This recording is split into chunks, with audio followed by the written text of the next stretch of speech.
So good morning, everybody. My name is Hannah Canning. I'm Safety Advisor here with the Construction Safety Association. And this morning, I'm going to talk about confined space entry, talk about kind of some of the basic things that you need to know about this. And one of the reasons, of course, why we want to highlight this this topic is because if we really look at it and we look at the types of serious incidents and fatalities and stuff, this is definitely one of these high-risk occupations within our industry. So with that, I'm just gonna get at it. So the first thing that we have to think about when we're thinking about confined spaces is actually understanding, well, what actually is a confined space? What is the definition of it? So if we were to actually look into the Occupational Health and Safety Act and regulations and we were to look at the definition, excuse me, we can see that a confined space is defined as partially or fully enclosed space that is not designed or intended for human occupancy. So obviously a place that we're not living. However, we can go there for purposes of work.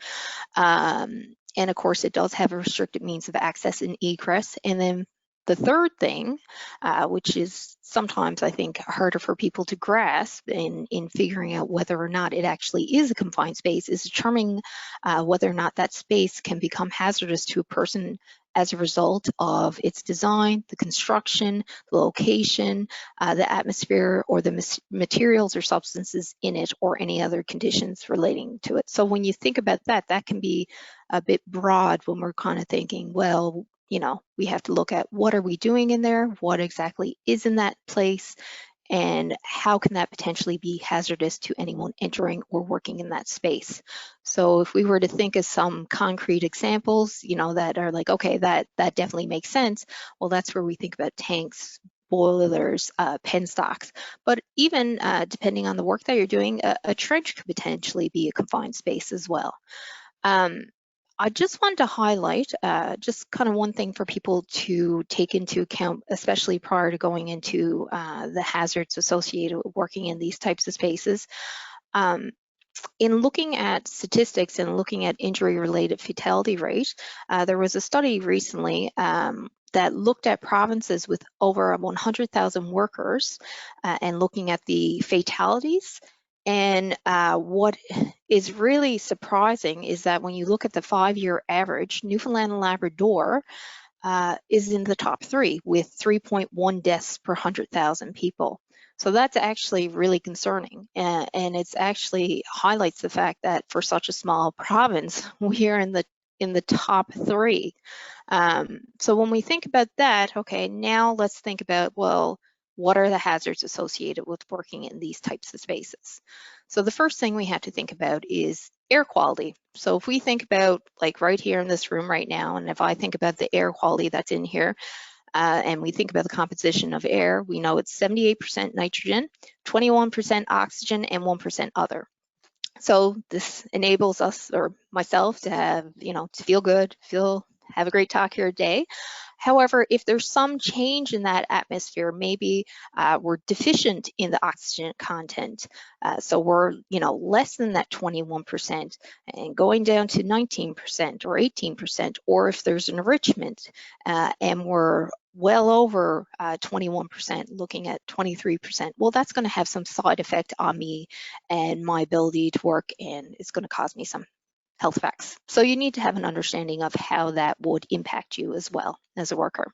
The other thing we have to think about are toxic gases. So if you think about it, you know, what are the effects of hydrogen sulfide? If you think about that, the initial thing is rotten egg smell, but we know as we have more repeated exposure to that or prolonged exposure, that would desensitize and then we can no longer smell it.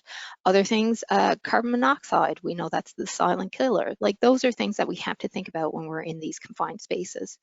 Flammable atmospheres, so thinking about, you know, are there any combustible dusts or materials that are in that space, whether as a result of existing or what we're doing in there? Also thinking about the mechanical, electrical, physical hazards, and I mean, you know, those are things that they need to be identified and suitably controlled. So when we think about having brain fart here, boss. So thinking about how do we control that? How do we isolate it? You know, do we need to have our lockout, tagout, that sort of thing? And then looking about loose materials, liquids, things that could potentially engulf us or entrap us. So, you know, we could be overcome with a hazardous atmosphere, right? Another thing I just want to highlight as well prior to going into the control measures is just looking at a study or of investigations, and this was conducted by the National Institute for Occupational Safety and Health, and that stated that 60% of fatalities within confined spaces were associated with rescuers or would-be rescuers. So something happens in this space, we need to initiate a rescue, and then a person outside that space going in there. When they further broke down the results of this study, it is pretty interesting to see actually that within these investigations of these incidents, it found that 85% of the supervisors were present. 29% of the dead were actually supervisors. 31% had written confined space procedures, and 0% of them followed them. That is a very alarming aspect as well, because that shows an ineffective control measure if people are not following it. Another thing, 15% had training in regards to confined space, and 0% had a rescue plan. Other things that I thought were interesting as well, 0% of the spaces were tested prior to entry, and 0% of the spaces were ventilated. So that's just looking at one study based on, you know, I believe it was roughly around 600 investigations that they looked at. However, it is quite alarming. And when we look at the breakdown of this information and we look at the type of work that these individuals were involved in these confined spaces, it was maintenance, repairs, and inspection, which is very common for any time you're entering one of these spaces. Okay, so with that, we understand what a confined space is, we understand the hazards, the dangers associated with it. Well, what do we need to know to actually go in and work? Well, first things first is, as a worker, you're not to enter any space until it's been, well, you're supposed to assume that it's a confined space until it's determined otherwise that it is not.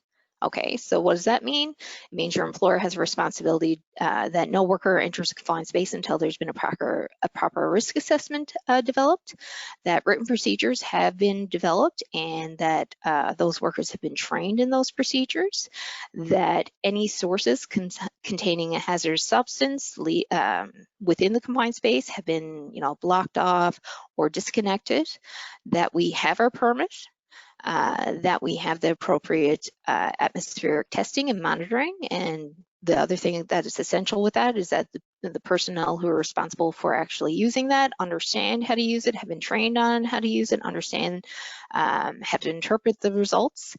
Also looking at what sort of personal protective equipment do we need, and are there any additional training requirements that we may need as a result of this. Ensuring that the people actually working in and around these spaces are actually qualified, because just because you do a 2-day training course does not necessarily mean that you're fully competent to work in this space, especially depending on the type of work that you may be involved in. Another thing is ensuring that the attendant has been assigned, and also ensuring that the attendant understands what their role is to stay outside of that space, not to enter that space. And of course, the final thing is making sure you actually have an emergency response plan, and that workers have been trained on it, that you have the tools, equipment, supplies, and everyone knows what their roles are. So another important thing to remember, within the legislation, this is the only area really where it clearly states that you need at least 2 people working, so it's not a situation in which you can work alone. And both the intendant and the entrant require your legislative confined space entry training, that 2-day training. And finally, you also have to think, well, what other sort of training do I need? So based on, as I previously said, if we think about, you know, personal protective equipment and we have to use respiratory protection, well, then we know we need fit testing. We know we need further training on how to properly use it, maintain and inspect it, that sort of thing. You know, the gas detection, we have to be familiar with how to use it, interpret the results, that sort of information, or that sort of thing. when we think about emergency response, do we have a suitable amount of people with first aid, but also are we familiar and have we been trained on how to use any specialized equipment that we may require to initiate a rescue? Thinking about our WMIS, that's one area that I know a lot of people kind of struggle with because it's not necessarily the most entertaining course. However, WMIS is very critical in any workplace and in understanding the type of control products that we use or work around. And of course, if something were to go wrong, how do we proceed? What are the first aid measures? How do we properly clean it? Do we understand what sort of, how it may interact with other control products? Because there can be some kind of chemical reaction there that would not be advisable or very good. And finally, once again, training on the specific procedures. So yeah, that's what I got, boys. And thanks for listening to me here this morning.